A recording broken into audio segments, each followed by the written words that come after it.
Padre, déjanos, Señor, venir delante de ti esta mañana para que es claridad, entendimiento, Señor, de este tema que atañe, Señor, a nuestro entendimiento de la gloria futura de Cristo, de la gloria de Sión, de la gloria de tu iglesia, de la gloria del pueblo, Señor. Te rogamos, Padre, que tú nos des iluminación suficiente para poder entender esto y hacerlo, Señor, con claridad. Te lo rogamos en el nombre de Jesús. Amén y amén. Bien, hermanos, vamos a ir entonces hasta Pedro.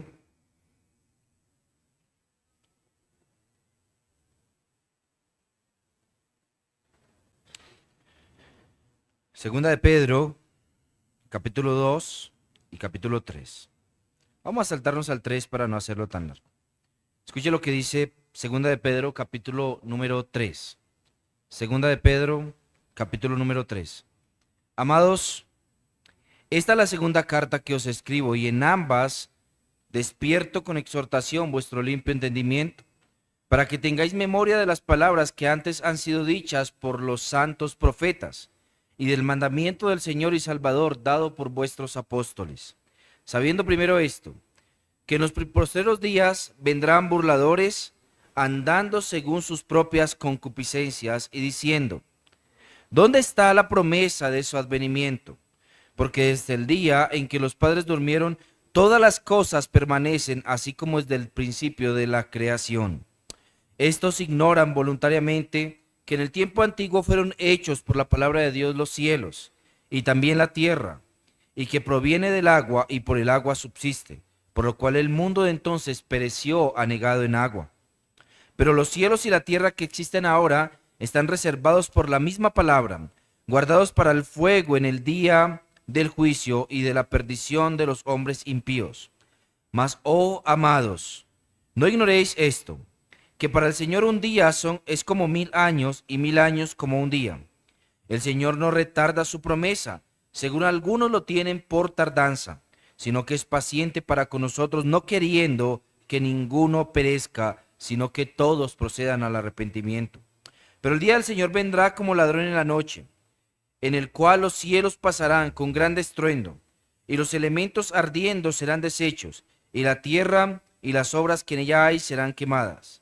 Puesto que todas estas cosas han de ser deshechas, ¿cómo no debéis vosotros andar en santa y piadosa manera de vivir, esperando y apresurándoos para la venida del día de Dios, en el cual los cielos, encendiéndose, serán deshechos, y los elementos, siendo quemados, se fundirán?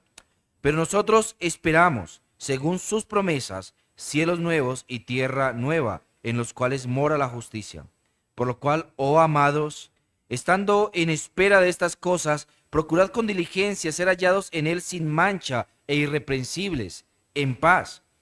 Y tened entendido que la paciencia de nuestro Señor es para salvación, como también nuestro amado hermano Pablo, según la sabiduría que le ha sido dada, os ha escrito casi en todas sus epístolas, hablando en ellas de estas cosas, entre las cuales hay algunas difíciles de entender, las cuales los indoctos e inconstantes tuercen, como también las otras escrituras, para su propia perdición. Así que vosotros, oh amados, sabiéndolo de antemano, guardaos, no sea que arrastrados por el error de los inicuos, caigáis de vuestra firmeza. Antes bien, creced en la gracia y el conocimiento de nuestro Señor y Salvador Jesucristo. A Él sea la gloria, ahora y hasta el día de la eternidad. Amén y amén. Este pasaje, hermanos, que ustedes están encontrándose acá, es uno de los pasajes más retadores y al mismo tiempo más importantes de todo el Nuevo Testamento, sobre todo en aquello que se refiere a las últimas cosas. Este pasaje pretende ilustrarnos y enseñarnos un poco acerca de la necesidad que nosotros tenemos de pensar en las cosas futuras, aquello que está por venir, lo que todavía no ha sucedido. Entonces, cuando nosotros nos encontramos en esta dinámica, en este dilema particular del pasaje que estamos viendo, nosotros tenemos que saber que hay un asunto, un tema que es relevante a la escritura y es relevante a nuestro pensamiento también como creyentes, y es la idea de las últimas cosas. ¿Qué ocurrirá en los últimos tiempos? ¿Qué pasará? A esto comúnmente se le llama escatología, es decir, la palabra escatos es últimos, logía es estudio, estudio de las últimas cosas, el estudio de los últimos tiempos. El estudio de los últimos tiempos aborda la idea de qué va a pasar con nosotros después de que el Señor ascendió a los cielos. ¿Y qué va a ocurrir con nosotros al final? Porque desde el Antiguo Testamento se viene anunciando un día como el gran día de la ira de Dios o el día del juicio. Entonces, nosotros tenemos la oportunidad de enfrentarnos aquí a otro de los temas que como iglesia sostenemos, nuestra posición en cuanto a las últimas cosas. Y para eso usted debe saber que nuestra posición no es la única respecto del estudio de las últimas cosas, sino que hay varias posiciones sobre las últimas cosas. Solamente quiero mencionar algunas de ellas para que podamos observar. Por ejemplo, ¿qué pensamos nosotros acerca del juicio? ¿Quiénes van a ser juzgados, los justos o los injustos? ¿Qué pensamos nosotros acerca de ¿Qué pensamos nosotros acerca de la tribulación? ¿Vamos a tener que atravesar la tribulación o no tendremos que atravesar la tribulación?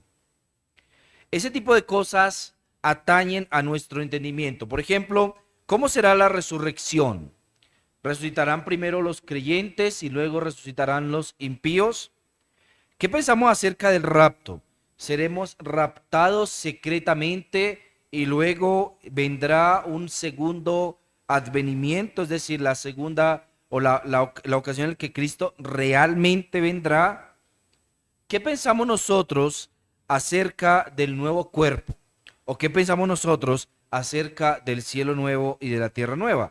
Todas estas cosas atañen a nuestro pensamiento acerca de las últimas cosas. Y nosotros tenemos dentro de nuestra confesión dos capítulos que nos hablan acerca de las últimas cosas. Estoy hablando del capítulo 31 y del capítulo 32.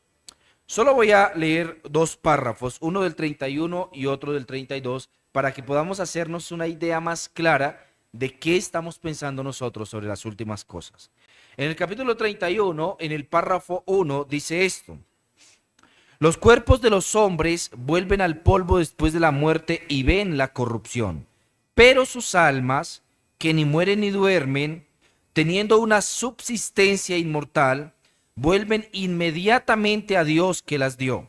Las almas de los justos, siendo entonces hechas perfectas en santidad, son recibidas en el paraíso, donde están con Cristo y contemplan la faz de Dios en luz y gloria, esperando la plena redención de sus cuerpos. Las almas de los malvados son arrojadas al infierno, donde permanecen atormentadas y envueltas en densas tinieblas, reservadas para el juicio del gran día. Fuera de estos dos lugares, para las almas separadas de los cuerpos, la Escritura no reconoce ningún otro.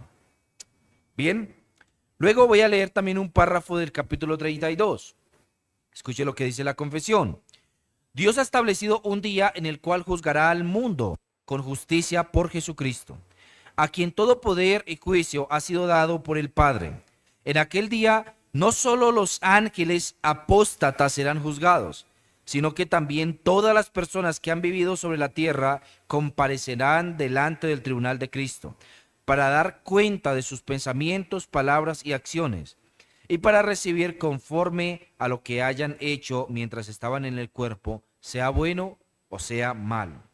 El propósito de Dios al establecer este día en la manifestación de la gloria de su misericordia en la salvación eterna de los elegidos y la de su justicia en la condenación eterna de los réprobos, que son malvados y desobedientes, pues entonces entrarán los justos a la vida eterna y recibirán plenitud de gozo y gloria con recompensas eternas en la presencia del Señor.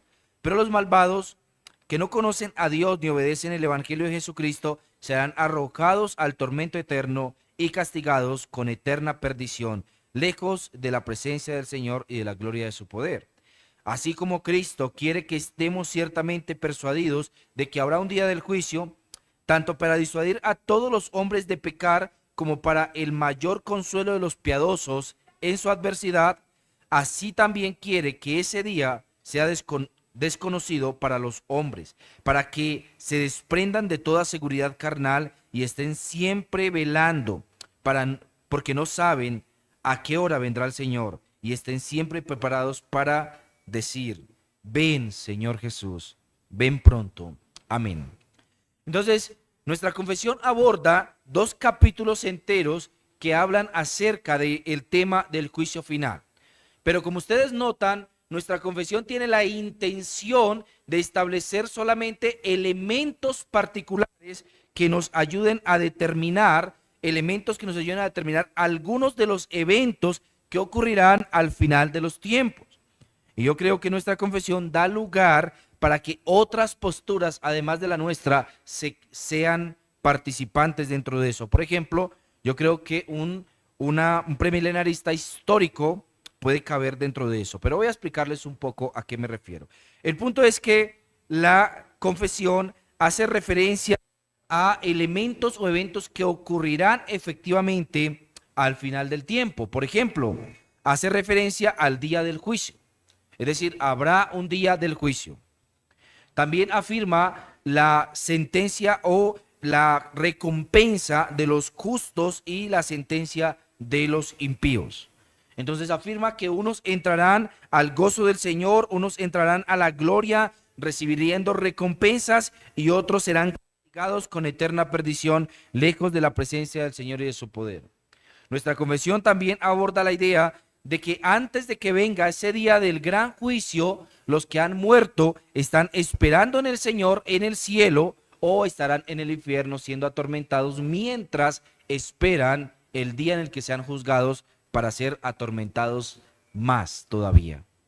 Entonces, mira, estos elementos se encuentran allí, están haciendo parte directa de eso que yo estoy mencionándolos. Esos elementos se encuentran marcando estas características particulares de lo que ocurrirá al final.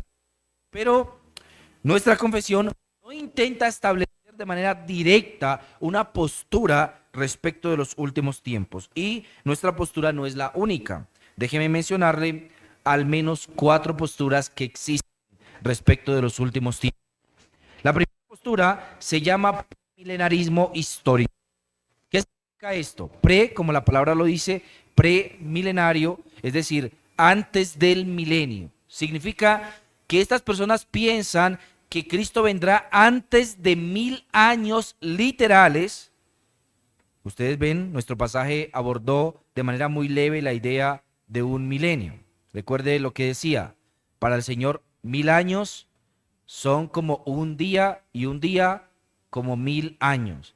Entonces, esa idea del milenio se encuentra marcada de forma muy importante para nuestro entendimiento de las últimas cosas. En primera instancia, tenemos que saber que estos hermanos creen que hay 1000 años literales, es decir, que Cristo vendrá y después de la venida de Cristo habrán 1000 años literales, donde Satanás estará atado. Y dentro de esos 1000 años literales, nosotros viviremos un periodo de paz, pero al final de esos 1000 años, Satanás será suelto de nuevo. Hay otra postura que es la postura postmilenarista. Como su palabra lo dice, es después del milenio. Estos hermanos también piensan que hay 1000 años literales. Es decir, que vendrá al final de este siglo 1000 años en los cuales habrá un periodo de paz. Esos 1000 años se encontrarán marcados porque Satanás está atado. Y durante ese espacio de tiempo no habrá entonces un juicio severo al que nosotros tengamos que ver, sino que al final de esos 1000 años vendrá el fin, Satanás será entonces desatado y habrá guerra contra los creyentes, principalmente contra Israel, como lo piensa el premilenarismo. Luego hay otra postura que se le conoce como el dispensacionalismo. El dispensacionalismo es otra versión del premilenarismo, es decir, que ellos creen que vendrá Cristo y después de la venida de Cristo habrán 1000 años literales. ¿Sí? Eso piensa el dispensacionalismo también, que primero vendrá Cristo y después habrán 1000 años literales en los que Satanás estará atado. Pero la diferencia que tiene el premileniarismo del dispensacionalismo es que el dispensacionalismo piensa que habrá un escenario de división entre Israel y la iglesia, y que antes de los 1000 años la iglesia será raptada de forma premilenar, es decir, pretribulacional. Es decir, que antes de los 1000 años la iglesia será raptada en ese prevenida de Cristo. Entonces ellos dicen, no, va a haber primero una prevenida antes de la venida, ¿sí? Y en esa prevenida de Cristo, la iglesia será raptada. Pero Israel nacional, continuará aquí en la tierra. Y continuará en la tierra para que los israelitas que puedan se arrepientan. Y entonces los israelitas que puedan, no solamente arrepintiéndose, sino que cumpliendo con la ley, entonces al final de los 1000 años también será raptado, ¿sí? Entonces ellos dividen en dos esa etapa. Primero la iglesia, luego 1000 años, luego Israel. Eso ha hecho que el dispensacionalismo piense que hay realmente dos pueblos de Dios. Dos pueblos de Dios. O alguna versión de lo que se conoce como el dispensacionalismo progresivo cree que hay un solo pueblo, pero que hay dos juicios distintos dependiendo de la procedencia de ese pueblo, ¿sí? Es solamente una forma diferente de decir lo mismo, ¿sí?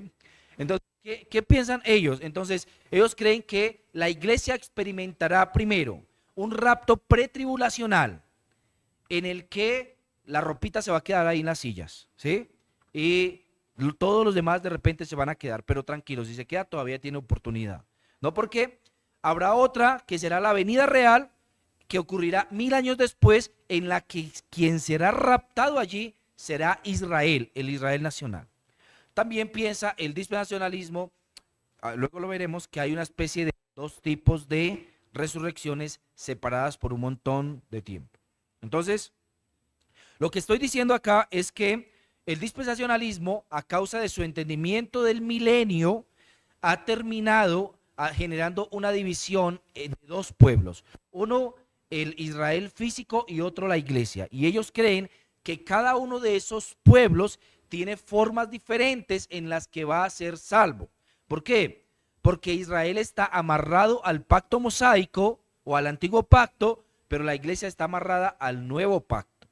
Y entonces el dispensacionalismo cree que el pacto mosaico culmina con Cristo, pero que va a ocurrir al final del tiempo, porque un gran número de israelitas se va a convertir al cristianismo y va a aceptar a Jesús. Entonces, a la final hay una división de dos pueblos. Por eso, a causa de la dificultad que eso ha generado, el dispensacionalismo ha generado todo un modelo de entendimiento de la Biblia. Es decir, hay otro entendimiento de la Biblia para ellos. Para ellos, la Biblia no se va revelando progresivamente a través de los pactos. ¿Sí? Recuerdan que ya hemos visto el asunto de los pactos varias veces, que vemos que está el pacto adámico, luego el pacto noémico, luego tenemos el pacto abrahámico, y luego el mosaico, y luego el davídico, y luego en Cristo, ¿no? Tenemos el nuevo pacto en Cristo que viene a empezar o a entrar en vigencia cuando la sangre de Cristo es derramada en la cruz. Ellos no creen que esa sea la forma en la que nosotros debemos entender la Biblia. Ellos piensan que la forma en la que nosotros debemos entender la Biblia no es por pactos, sino por dispensaciones. ¿Qué significa eso? Que ya tú no piensas en el periodo del pacto adámico, sino que tú puedes pensar en el pacto prenoémico, ¿sí? Perdón, en la dispensación prenoémica. Entonces ellos toman y dividen la Biblia diciendo hay que entenderla es por etapas o por eras, no por pactos, sino que hay que entenderla por eras o por periodos de tiempo. Se llama dispensación. Una dispensación es un periodo de tiempo. Por periodos de tiempo. Entonces ellos dicen, está el periodo de tiempo de Adán, por ejemplo. o está el periodo de tiempo prenoémico, antes del diluvio o prediluviano.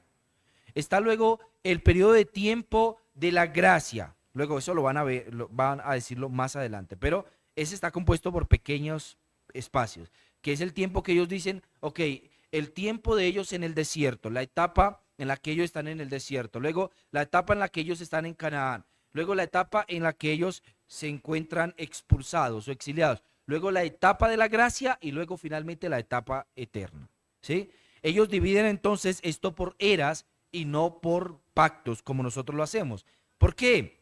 Porque a la final del tiempo ellos ven una era que es la era de la gracia en la cual la iglesia como un pueblo abortivo y un paréntesis dentro del plan de Dios puede entrar también a encontrar salvación.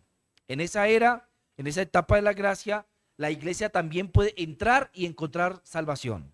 Pero la iglesia no es el plan. Ese es el punto del dispensacionalismo. La iglesia no es el plan. El plan de Dios es Israel, el Israel físico nacional. ¿Sí? Y luego, entonces ellos van a culminar eso como el éxtasis del plan de Dios en el Israel físico nacional. ¿Por qué? Porque efectivamente eso es lo que ellos tienen en su cabeza cuando están elaborando todo esta forma de entender la Biblia.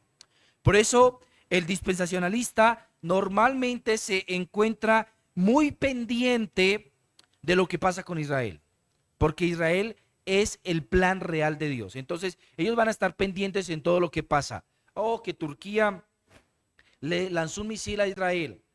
Oh, que Irak le declaró la guerra. Que Gaza se encuentra rebelándose y le ha declarado la guerra.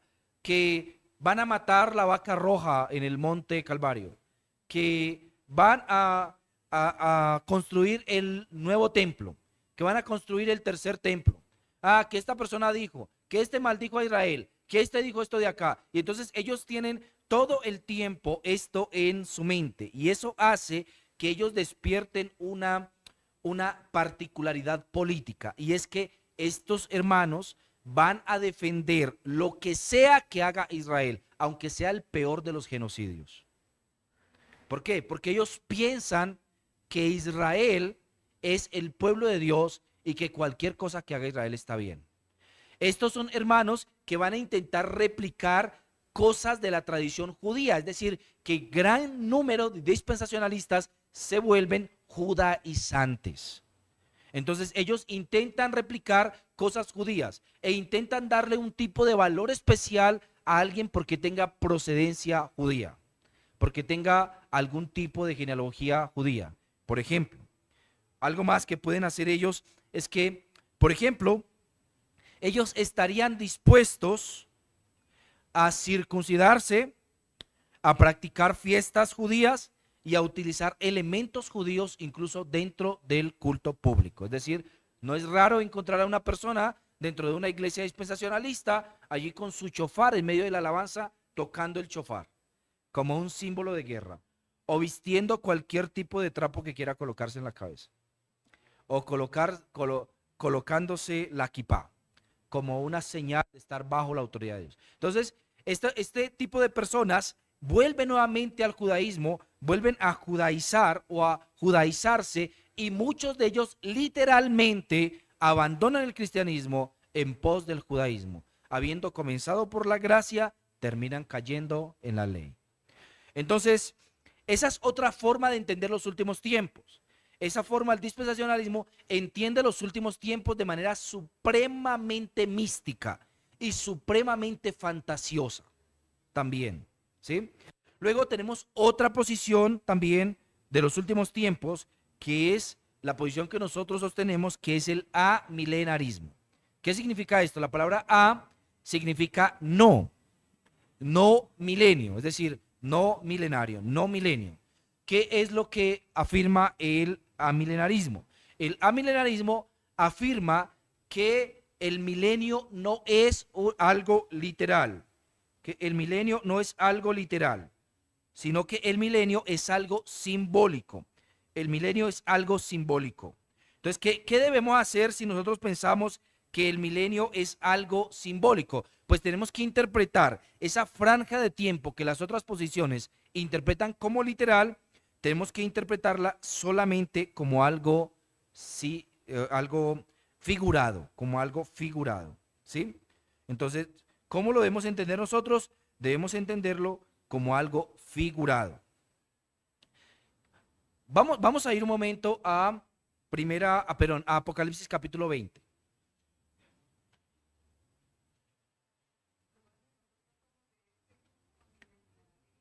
Sí, voy a decirles por qué nosotros pensamos que el milenio no es algo literal. Vamos a Apocalipsis capítulo 20, que es el centro de la controversia. ¿Se llama Carque?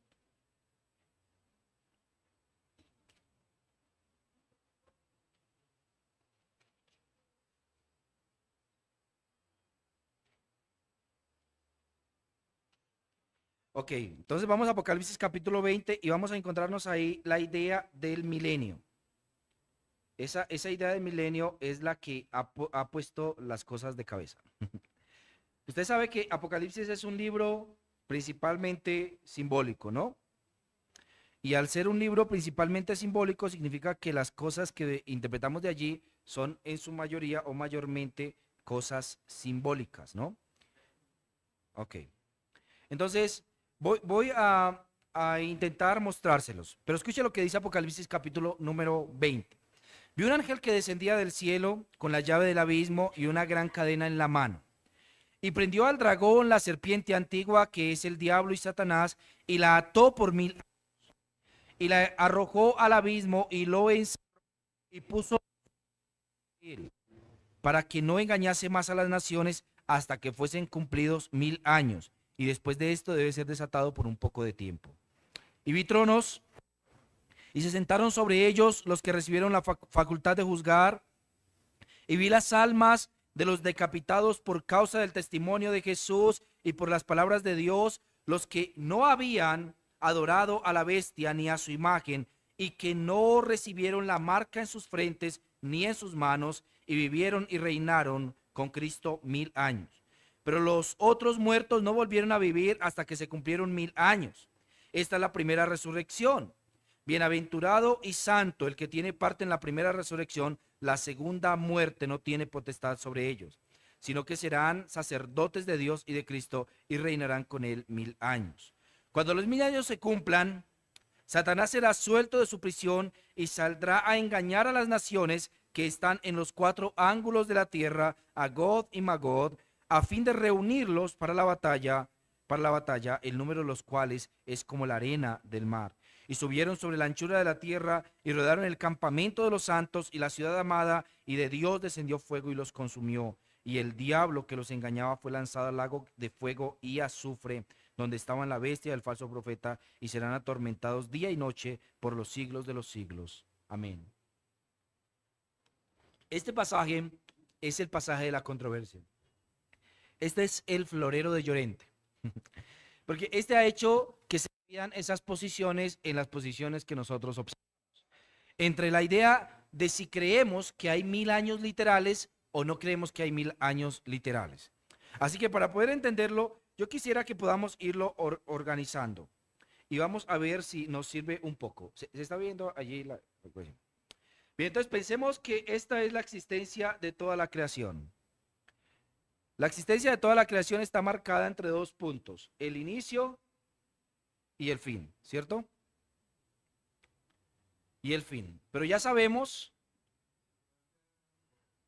eh, no, hasta ahí, pero solamente van a ver barritas ahí, está bien, así está bien, que vean la línea solamente. Entonces, la historia del mundo está marcado entre el principio y el fin. ¿Dónde colocamos nosotros esos 1000 años? Bueno, entonces hay algunos hermanos que van a decir, aquí es la segunda venida y después de esa segunda venida, entonces hay 1000 años, ¿cierto? Digamos que aquí son 1000 años, 1000 años, ¿sí? Y entonces estos se llaman, ¿cómo se llaman estos que acabamos de ver ahí?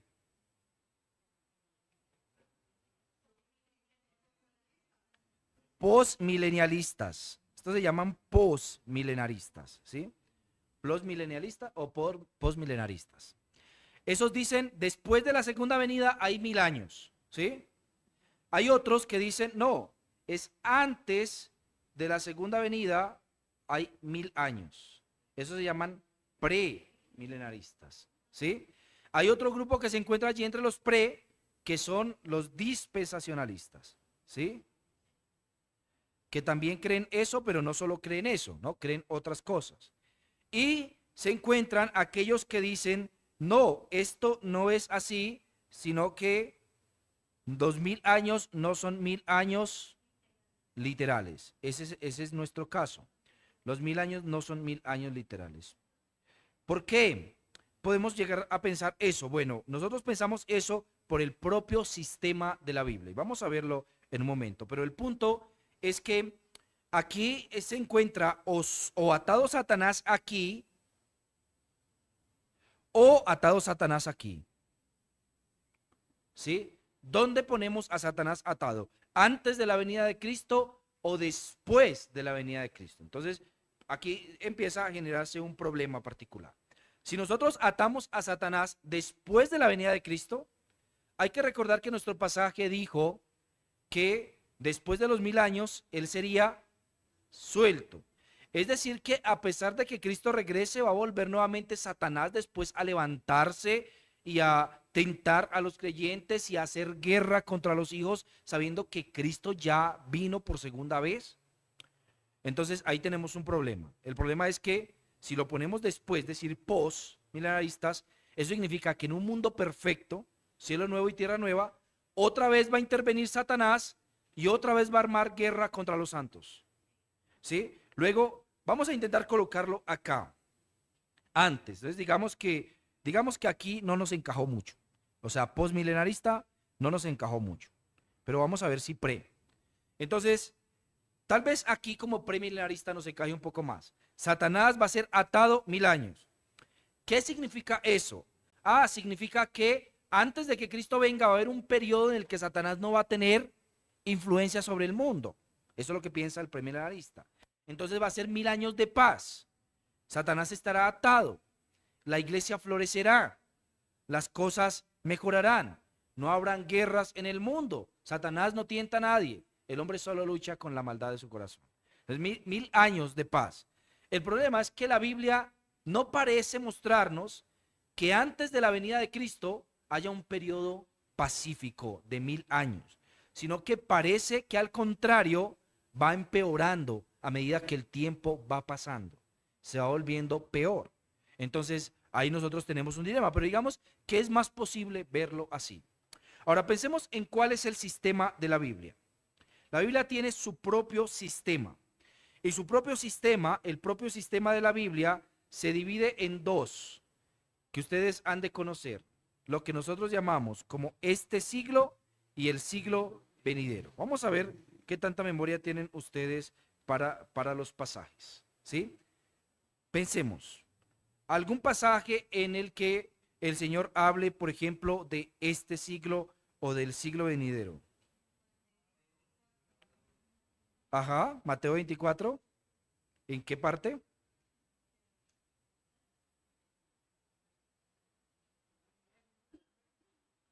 ¿El qué?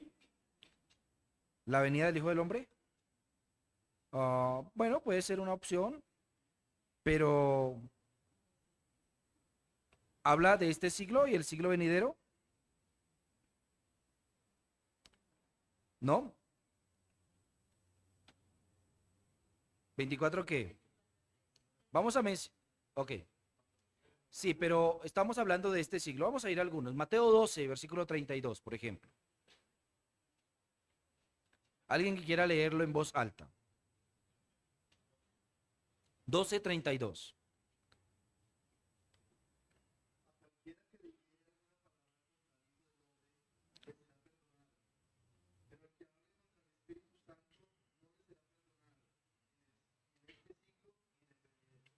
Muy bien. Mira cómo él lo dice. No le será perdonado en este siglo ni en el venidero. Ok. Vamos ahora a Marcos 10:30 para que veamos los pasajes claros, ¿no? Estamos hablando de los pasajes claros, los que no son apocalípticos, los que no son simbólicos. Marcos 10:30.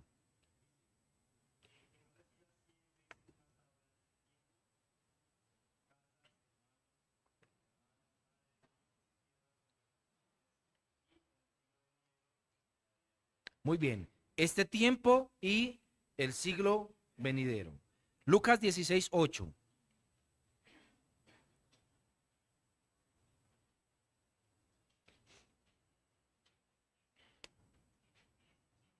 Lucas capítulo 16, verso 8.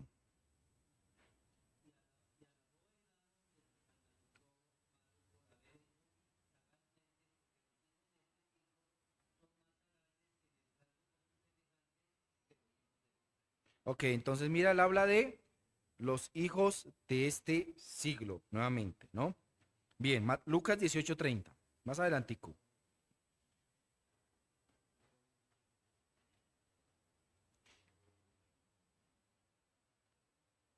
10.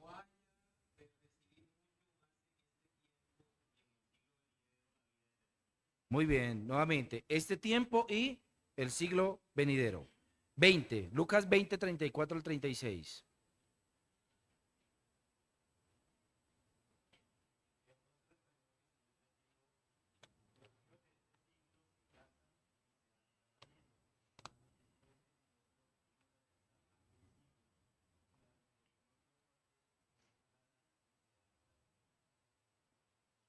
Porque no pueden morir ya, ¿sí? Porque no pueden ya más morir, pues son iguales a los ángeles y son hijos de Dios al ser hijos de la resurrección. Bien, entonces mira, nuevamente la misma división. Este siglo y el siglo venidero. Y el siglo venidero. Romano 12:2.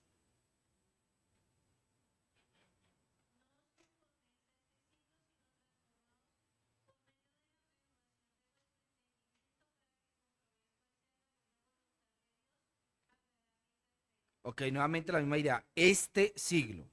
Primera de Corintios 1:20. Vamos a leer unos cuanticos más y ya.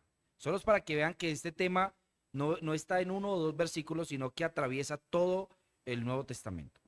Primera de Corintios 1:20.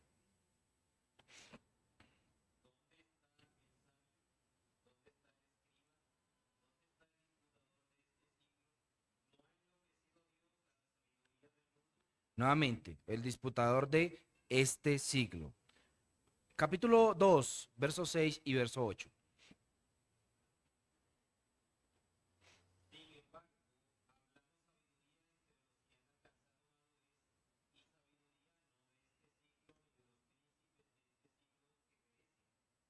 Ujú.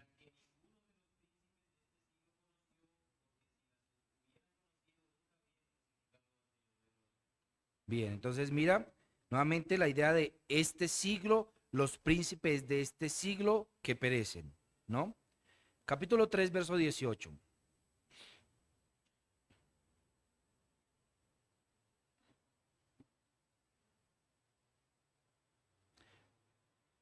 ¿Sí? 3:18 de Primera Corintios.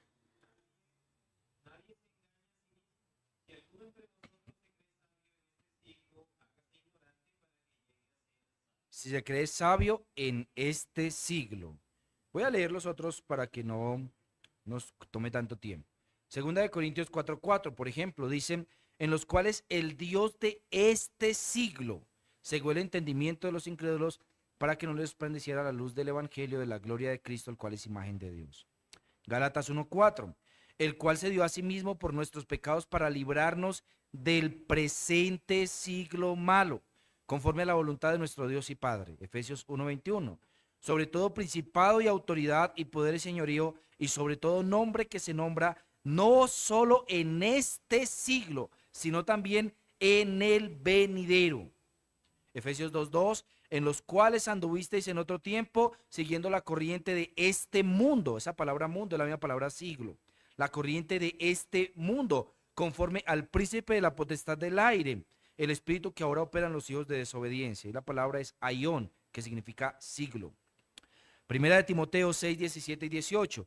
A los ricos de este siglo, Manda que no sean altivos ni pongan su esperanza en las riquezas, las cuales son inciertas.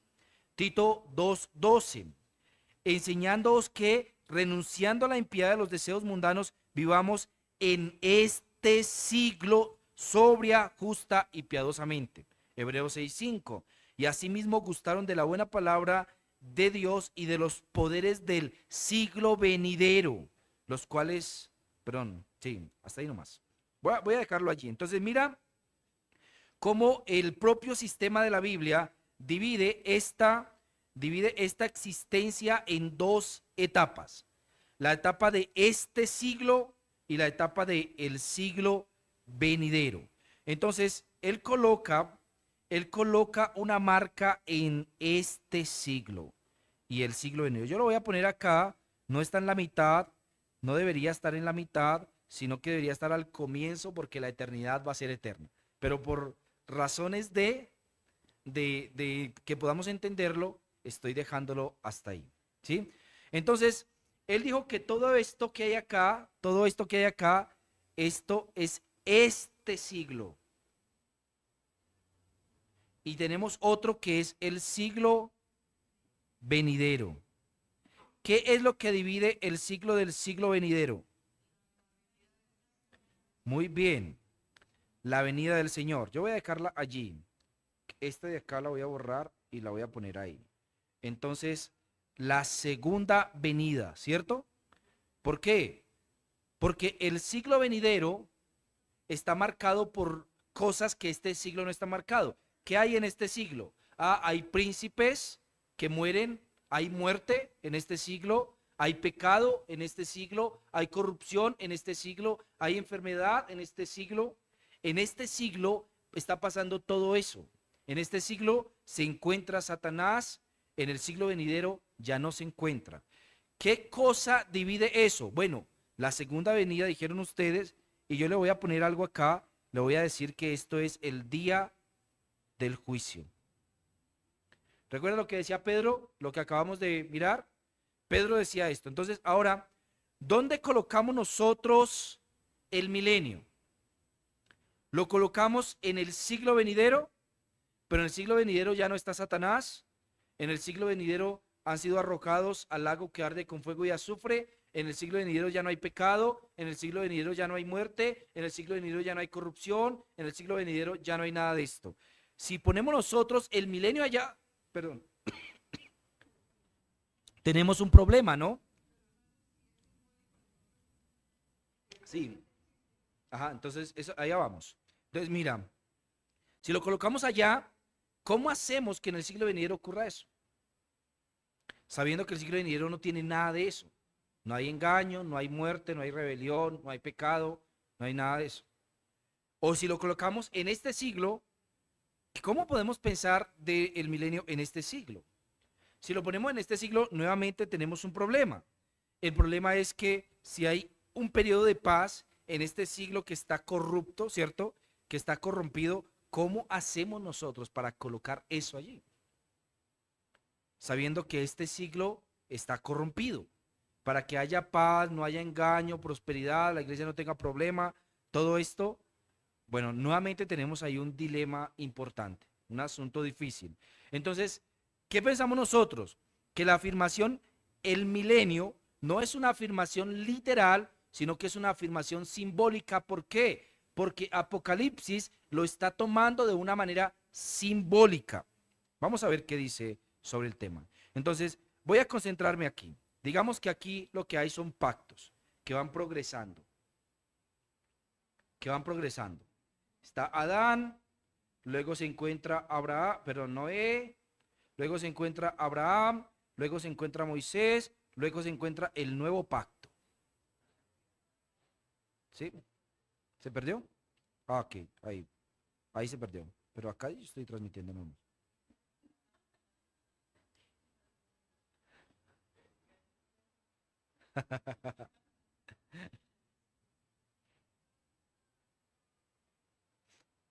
Ok, ahí está pensando si vuelve y lo recupera ya. ¿Listo? Bien, entonces mira lo que pasó. Voy a decir que aquí está Adán, que aquí está Noé, que aquí está Abraham, que aquí está Moisés, me salté a David, voy a ponerlo por acá, que aquí está David y que aquí está Cristo, o lo que nosotros llamamos el nuevo pacto.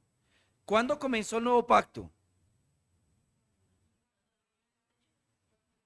Cuando Cristo, cuando Cristo murió. Entonces, el nuevo pacto comienza aquí, cuando Cristo murió en la cruz del Calvario, ¿sí? Ahí comienza el nuevo pacto. Entonces, ¿cómo estamos viendo esto? ¿Dónde ocurrieron los pactos? En este siglo. En este siglo hay muerte, en este siglo hay calamidad, en este siglo hay todo ese tipo de cosas ocurren en este siglo. Pero la venida de Cristo generó un comienzo, el comienzo de algo, el comienzo del nuevo pacto. Ahora pensemos en los discípulos. ¿Cómo los discípulos están hablando con Cristo? Y vamos a ver eso en Mateo 24, que ustedes lo mencionaron. Vamos a Mateo 24, 3.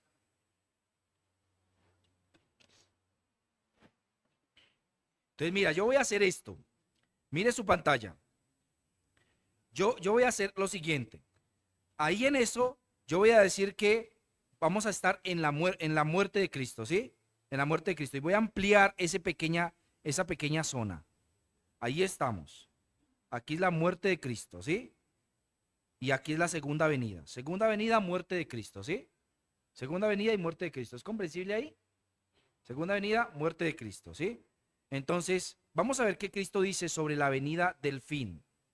Vamos a Mateo capítulo número 24.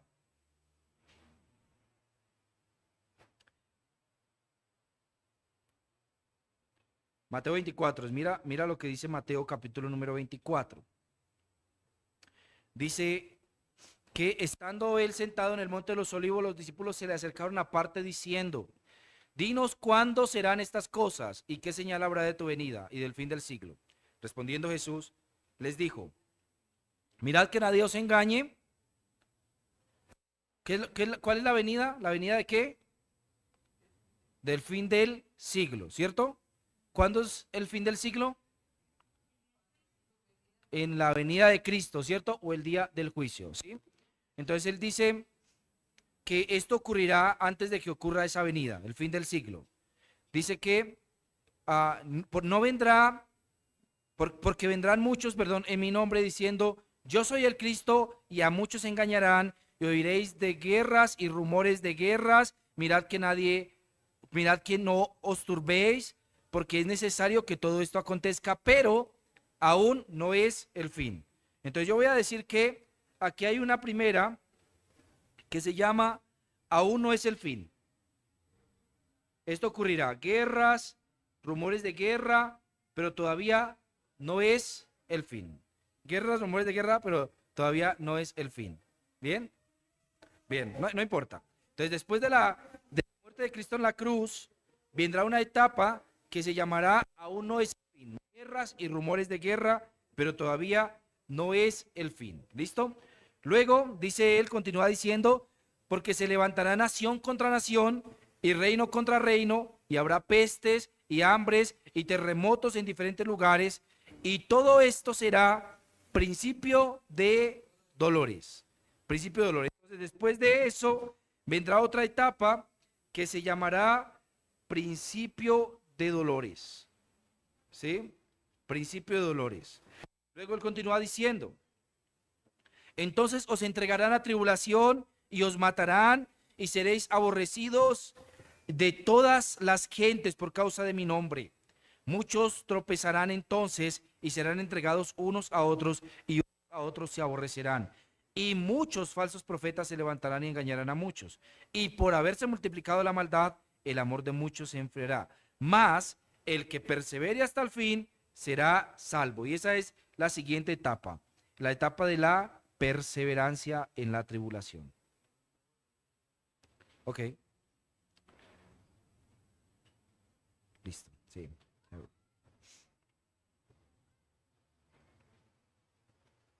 Esa es la etapa de la perseverancia en la tribulación. Y al final dice Mateo, dice luego, versículo número 14, y será predicado el evangelio del reino en todo el mundo para testimonio a todas las naciones, y entonces vendrá el fin. O sea que él dice que entre su muerte y su venida o el fin del siglo ocurrirán estas cosas.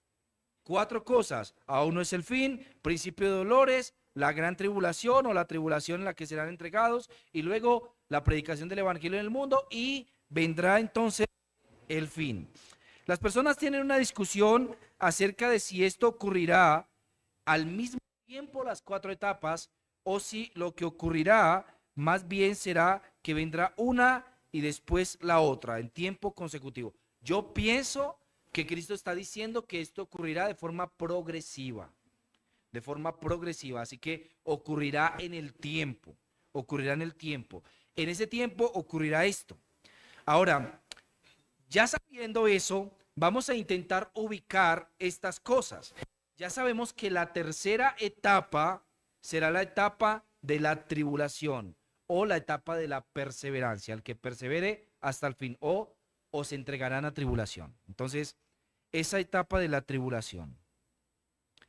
¿Cuándo ocurrirá la tribulación? Después de principio de dolores y antes de la predicación del evangelio en todo el mundo. Esa será la tribulación. Entonces vamos a pensar cuándo ocurrirá esto de manera específica. Y eso nos va a dar un poco de luz. Vamos más adelante en Mateo. Piense que él ya dividió eso. Ahora él nos va a aclarar cosas sobre eso. Y como yo no tengo tanto tiempo, voy a tener que saltar un poco algunas cosas y ustedes luego las van a tener que ver en su casa. Entonces allí, capítulo 24, versículo 29. Escuche lo que él dice. Antes de ver eso, vamos a ver cuándo será la venida del Señor. Escuche, voy a saltarme hasta el versículo número 23. Escuche lo que dice. Entonces, si alguno os dijere, mirad, aquí está el Cristo, o mirad, allí está, no lo creáis. ¿Por qué no debemos creerlo? Señor, ¿por qué no? Si alguien dijo que tú estabas allá. Me escuché lo que dice.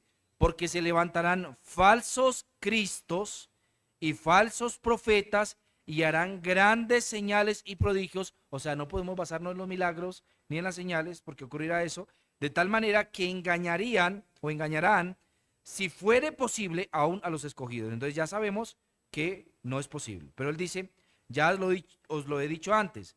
Así que si os dijeren, mirad, está en el desierto, no salgáis. O mirad, están los aposentos, no lo creáis. ¿Por qué? Porque como el relámpago que sale del oriente y se muestra hasta el occidente, así también será la venida del Hijo del Hombre. ¿Qué significa eso? ¿Que será flash y nadie se da cuenta? No, todo lo contrario, ¿cierto? Que será evidente, así como un relámpago, que cuando hay un relámpago, todo el mundo lo ve. Y escuche lo que él dice, porque donde quiere que estuviera el cuerpo muerto, allí se amontonarán las águilas. Otra ilustración para hablar de lo mismo. O sea, todo el mundo lo verá de tal manera que el mundo se amontonará a verlo venir. No será secreto, no será escondido, no será de repente. Todo el mundo lo verá y todo el mundo se amontonará a verlo. Así como cuando hay un cuerpo muerto, todos los chulos vienen a comérselo. Y escuche lo que dice, ya lo vieron, ¿cierto? Todo el mundo lo verá, es lo que nos aclara. Todo el mundo lo verá. Eso elimina la idea del rapto pretribulacional. ¿Por qué? Porque el rapto pretribulacional del dispensacionalismo es un rapto secreto. Pero escuche lo que él dice, todo el mundo lo verá. Entonces continúa diciendo, e inmediatamente después de la tribulación de aquellos días, esto está ocurriendo ¿cuándo? Después de la tribulación. El sol se oscurecerá y la luna no dará su resplandor y las estrellas caerán del cielo y las potencias de los cielos serán conmovidas. Entonces, al final de la tribulación, aparecerá la señal del Hijo del Hombre en el cielo. Y entonces lamentarán todas las tribus de la tierra. No se refiere a los judíos, se refiere a todo el mundo. Y verán al Hijo del Hombre viniendo sobre las nubes del cielo con poder y gran gloria. ¿Cuándo vendrá el Señor? ¿Cuándo? ¿Cómo lo ubicamos? Si intentamos ubicarlo allí, ¿Dónde lo tenemos que ubicar? ¿Dónde lo tendríamos que ubicar?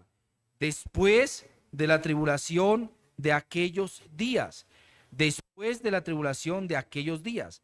Allí es donde tendríamos nosotros que ubicar la segunda venida, perdón, la venida, sí, la segunda venida de nuestro Señor. Entonces, yo voy a colocarle a una linecita que tengo acá, desde la tribulación hasta la segunda venida, que al final de esa tribulación, sí, se lo estoy intentando decir gráficamente para que se lo imaginen, que, ok, que al final de esa tribulación va a ser la segunda venida del Señor.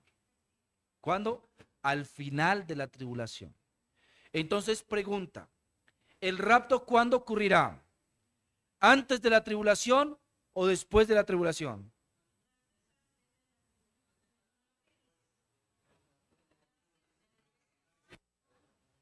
¿Ok? Entonces pensemos en el rapto de esta manera. El rapto es esto. Este es el concepto de rapto. La idea de que los creyentes vivos serán tomados en las nubes con el Señor, como dice 1 Corintios 15, y serán transformados sus cuerpos, y luego vendremos, descenderemos a la tierra a juzgar a los ángeles y a todas las cosas. Entonces, eso es rapto. Eso es rapto. Otra cosa es rapto secreto, ¿no? Rapto secreto ya es una cosa como que desapareces de repente, ¿no? Pero el rapto como tal, la palabra rapto es que serán recogidos en las nubes cuando el Señor venga, según dice Pablo en 1 Corintios 15, y allá en las nubes el cuerpo animal será transformado en cuerpo espiritual. Y entonces descenderemos a la tierra. Entonces, ¿cuándo ocurrirá el rapto? En la venida del Señor. ¿Cuándo será la venida del Señor? Después de la tribulación. Pregunta, ¿tendremos que vivir la tribulación o no? Claro, el que persevere hasta el fin será salvo, ¿cierto? Eso es lo que dicen. Ajá, porque es tribulación que engañarían, si fuera posible, aún a los escogidos. ¿Por qué? Porque estaremos viviendo una gran tribulación. Y como él decía, por ahí después, no lo leí, pero él decía un poco después, decía, tribulación como no ha habido desde la fundación del mundo, ni la habrá después. Entonces, por eso se llama la gran tribulación, ¿sí? Entonces, ok, ok, claro, porque el amor de muchos se apagará y todo eso, ¿cierto? Todo lo que ocurrirá en ese tiempo de la tribulación. Entonces, ¿cuándo vendrá el Señor? El Señor vendrá al final de la tribulación. ¿Cómo vendrá? Vendrá en las nubes con gran gloria y todo ojo le verá. Todo ojo le verá. Entonces, mira cómo el propio sistema de la Biblia en los lugares claros nos muestra cómo va a ocurrir eso. ¿Cómo podemos llamar ese periodo de tiempo entre la muerte de Cristo y su segunda venida? ¿Cómo lo llamamos? Todavía es este siglo, ¿cierto? ¿Cuándo comenzó este siglo? Desde la creación, ¿cierto? ¿Y cuándo terminará este siglo? En la segunda venida de Cristo, ¿cierto? Durante ese periodo entre la muerte de Cristo, es decir, la cruz, y la segunda venida de Cristo, ¿cómo podemos llamarle a ese periodo? ¿Recuerda cómo lo llamaba Pedro? ¿Qué decía Pedro de ese periodo?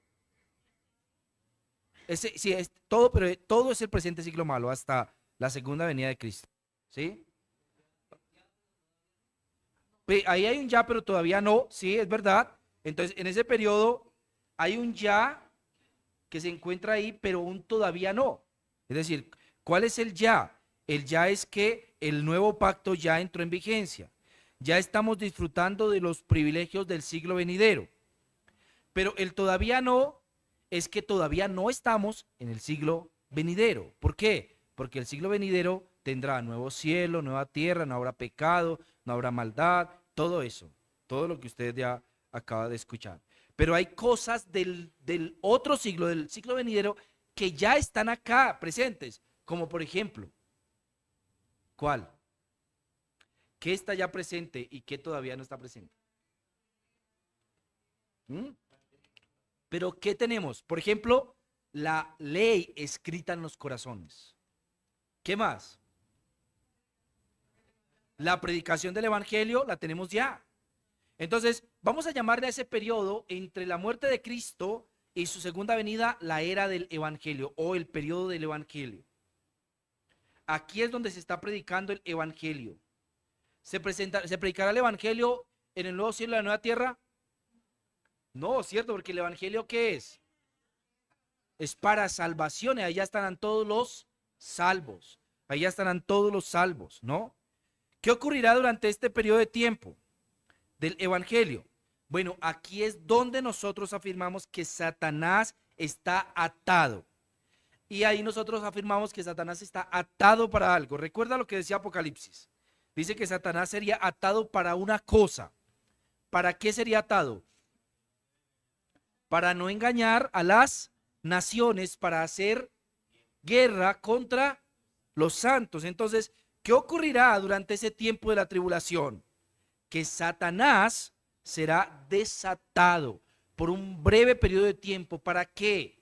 Para poner de acuerdo a las naciones en el mundo para hacer guerra contra los santos. Entonces, a la final, Satanás será desatado para hacer guerra contra los santos. En ese sentido, Satanás no está atado, como piensa el premilenialismo o el postmilenarismo, en un sentido absoluto. Él no está en una prisión donde no pueda ejercer influencia. Él está contenido, atado para hacer algo. ¿Qué? Poner de acuerdo a las naciones para hacer guerra contra los santos. Pero al final del tiempo y por un breve periodo de tiempo, Satanás será desatado y él va a poner de acuerdo a las naciones para hacer guerra contra los santos, según afirma ahí mismo Apocalipsis capítulo número 20.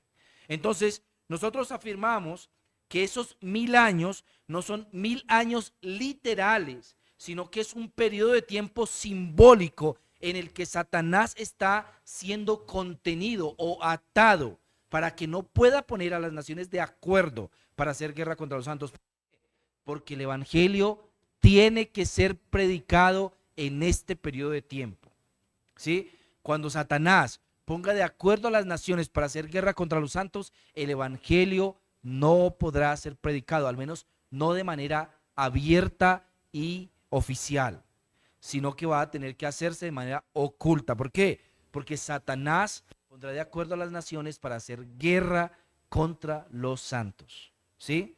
Pero nosotros ya lo vemos, al final de esa tribulación, el Señor destruirá a Satanás y a las naciones que vienen a hacer guerra contra los santos.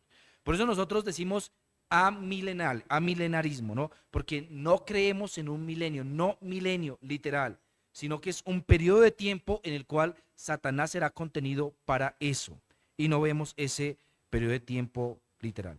Entonces, allí ya con esto, usted puede encontrar un lugar claro en donde colocar cada evento de ese escenario. Por ejemplo, ¿en dónde colocamos nosotros la resurrección? En la venida del Señor, ¿cierto? Colocamos nosotros la resurrección, por supuesto. En la venida del Señor. Él viene, hay un juicio y entonces hay una resurrección. ¿Por qué? Porque el juicio va a juzgar ¿a quiénes? A todos, a los vivos y a los muertos, según dice el credo apostólico. Entonces, el juicio va a ser para los vivos y para los muertos. ¿En dónde colocamos el juicio? ¿Antes de la tribulación o después de la tribulación? Pues después, porque es después que viene el Señor. ¿Sí? ¿Dónde colocamos nosotros el lanzar a Satanás al lago que arde con fuego y azufre? En el juicio, ¿cierto? Va a ser juzgado y va a ser lanzado. Él no va a salir después de allá, porque esa es la muerte segunda. ¿Dónde colocamos aquellos que serán juzgados? Y como dice Mateo 25, van a ser lanzados al lago que arde con fuego y azufre. ¿Dónde lo colocamos? En la tribulación, después de la tribulación, en la venida de Cristo, ¿cierto? Van a ser lanzados, como dice Mateo 25, al lugar preparado para Satanás y sus demonios y sus ángeles, ¿no? Entonces, también lo colocamos allá. ¿Dónde colocamos la etapa donde no hay muerte? Pues la tenemos que colocar en el siglo venidero, allá en el otro lado, en el siglo venidero. ¿Dónde podemos ubicar nosotros cada una de las cosas? Allá, ¿sí? ¿Dónde nosotros vamos a colocar el juicio de Israel? ¿Cuándo va a ser juzgado Israel? También en la segunda venida, porque todos van a ser juzgados, los vivos y los muertos. Y dice Mateo 25 que Él reunirá todas las naciones delante de Él y las va a juzgar todas. Así que, ¿cómo los colocamos aquí y allí? Una cosa acá antes de la tribulación, otra cosa allá, una cosa Israel, otra cosa la iglesia. Ese tipo de división no es propia de la Biblia, sino que es un tipo de división imaginaria, y tengo que decirlo así, ¿cierto? Imaginaria, que inyecta información dentro de la Biblia, no saca información de la Biblia, sino que le inyecta información que la Biblia no está mencionando. ¿Bien? Ok, hermanos. Preguntas.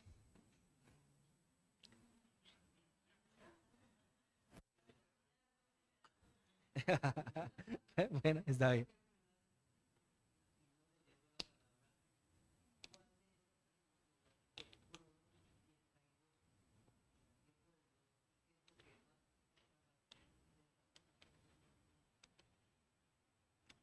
No, yo creo que todas, independiente de todas las posturas, piensan lo mismo sobre el tema del Cronos y el Kairos. O sea, todas piensan que están sujetas al tiempo.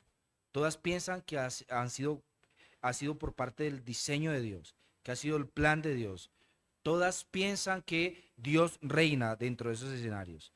No, no hay ninguna que lo niegue, ni siquiera el dispensacionalismo. Todas lo afirman igual. ¿Sí?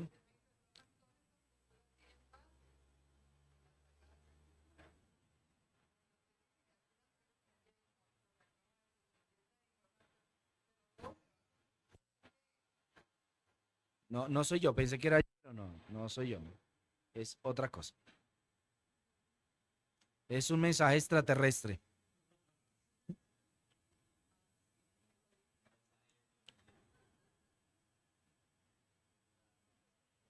Bien,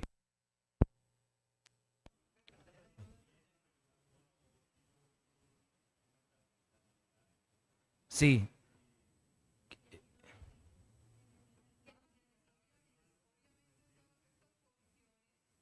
sí.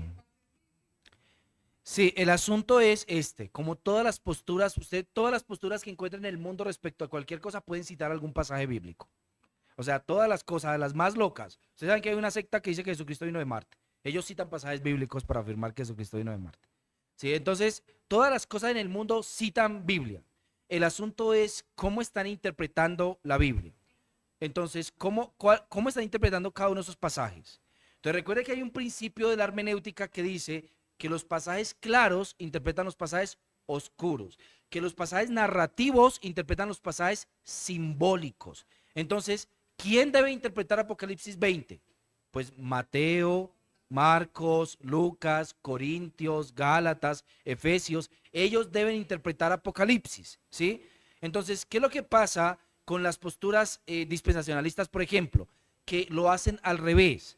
Quienes interpretan son los pasajes simbólicos, interpretan los pasajes narrativos. Entonces, ellos parten del Apocalipsis o de Daniel para luego interpretar los pasajes claros de la Biblia. Y cuando uno hace eso, uno está cometiendo un error garrafal, ¿no? Porque está diciéndole a un pasaje que es simbólico, que interprete uno que es literal, y entonces lo que tú vas a hacer es imaginarte lo que sea. O sea, tú puedes imaginarte que literalmente va a venir un dragón de 7 cabezas y 7 cuernos, y que del cuerno pequeño nace otro cuerno, y que un cuerno le habla a otro cuerno, ¿sí? Entonces tú puedes terminar pensando algo como eso. ¿Por qué? Porque partiste de lo simbólico para interpretar aquí. Cuando tú partes de lo simbólico, vas a terminar diciendo que esas bestias de Oriente son Rusia, son China, son... Y puede que llegue uno a tener razón con eso, pero es súper imaginativo y va a depender de la época. Entonces, en esta época, uno puede pensar eso. Pero ¿y qué va a pasar cuando de pronto Estados Unidos no sea una potencia, o cuando Rusia no sea una potencia, o cuando China no sea una potencia, cuando la India se alce sobre todas las naciones? Entonces, ¿cómo interpretamos ahora ese pasaje? Lo interpretamos de una forma distinta. Entonces, ahí es donde nosotros tenemos que tener cuidado de que la interpretación provenga de una fuente genuina, es decir, que haga ese proceso correcto, y que los pasajes claros interpreten los pasajes difíciles, ¿sí? Algo que decir allí, por ejemplo, tú escuchas a mucha gente haciendo ese tipo de cosas cuando está interpretando Daniel. o cuando está interpretando Apocalipsis. Daniel, es que la otra semana y la media semana que falta y la otra media semana que falta y esa otra media semana que falta tiene que pasar esto y entonces las cuentas y así es que las sectas han llegado a dar a luz una fecha particular del fin del mundo, ¿sí? Así es. ¿Por qué? Porque haciendo esas cuentas que ellos quieren hacer allá, terminan ellos llegando a dar fechas de cuándo es que el mundo finalmente se va a terminar, ¿sí? Entonces, no debemos dejarnos llevar por el hecho de que citen algún pasaje de la Biblia, sino que tenemos que pensar en cómo están interpretando ese pasaje de la Biblia. Entonces, ¿qué pasa con el premilenialismo? El premilenialismo mayormente, que es el sistema más cercano al amilenarismo, mayormente hace un buen uso de la hermenéutica, pero termina eh, interpretando de manera literal esos 1000 años, o sea, que toma un pasaje que es simbólico y lo interpreta de manera literal, pero normalmente no interpreta de manera literal lo que se encuentra alrededor. Yo no tuve tiempo para hablarles de eso, pero ¿qué pasa con estas posiciones?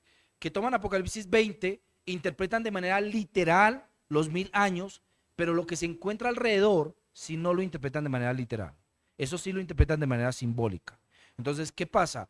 Que rompe con la norma de la hermenéutica de que si yo interpreto de manera simbólica un pasaje, algunos elementos de ese pasaje, tengo que interpretar de manera simbólica los demás elementos de ese pasaje.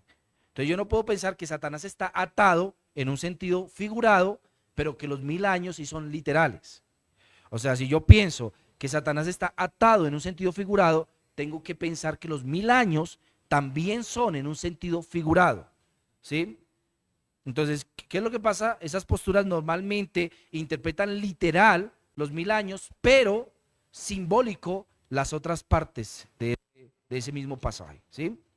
Entonces, debemos ver es cómo están interpretando los pasajes. Y debemos recordar la norma de que los pasajes oscuros son interpretados por los pasajes claros, ¿sí? Es decir, los pasajes simbólicos deben ser interpretados por los pasajes literales, ¿sí? Bien, ok. Ahí.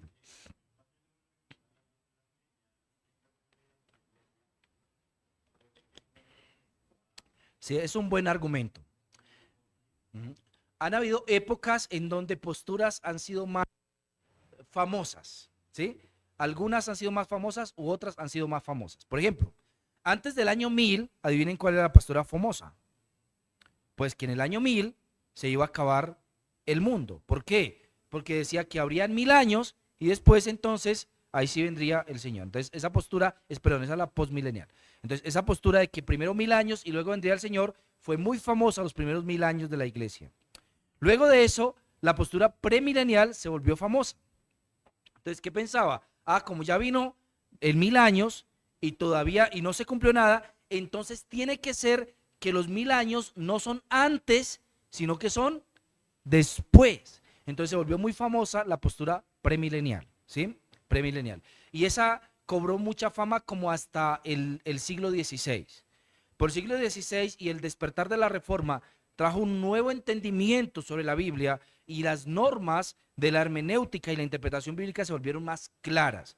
Así que gran parte de la iglesia ha empezado a pensar eso desde el siglo XVI hasta nuestros días. Aunque tenemos diferentes posturas, la postura que pienso más respetable es esta, la amilenial. Aunque tenemos cosas en común con la postura premilenial. Entonces, ¿qué debemos pensar de esto? De que tenemos hermanos que puede que no crean lo mismo que nosotros, pero que tienen que creer elementos específicos todos. ¿Como qué? Como que Cristo volverá, como que habrá resurrección de los muertos, como que habrá juicio, el juicio eterno, como que habrá nuevo cielo y nueva tierra. Y cuando eso se dé, ya listo. Ya nosotros decimos, es un hermano, aunque está equivocado en otras cosas. Es un hermano errado, es un hermano errado. Nosotros decimos que es un hermano. Pero esa idea de que el milenio sea un milenio literal es una idea muy difícil de sostener a la luz de los pasajes claros de la Biblia. ¿Sí?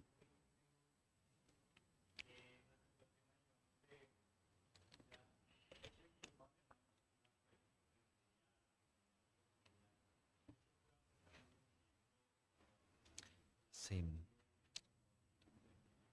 Totalmente. Mm. Totalmente.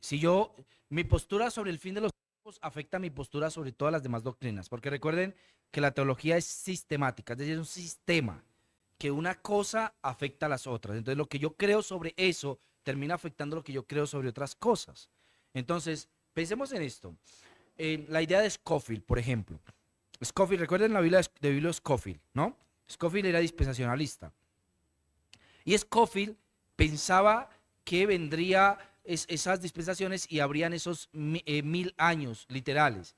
Y él creía que la iglesia iba a ser juzgada primero, iba a ser raptada secretamente y luego vendría entonces Israel y también sería raptada.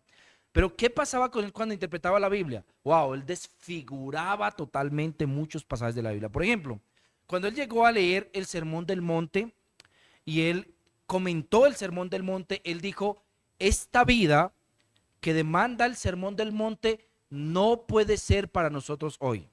Esta tiene que ser una demanda para los nuevos cielos y la nueva tierra. Y nosotros hoy no podemos vivir ese tipo de vida. Entonces, ¿él qué hizo? Él tomó Mateo, capítulo número 5, capítulos 6 y 7, y lo lanzó de una vez al siglo venidero. Y él dijo, estos pasajes no pueden ser para nosotros hoy. ¡Plu!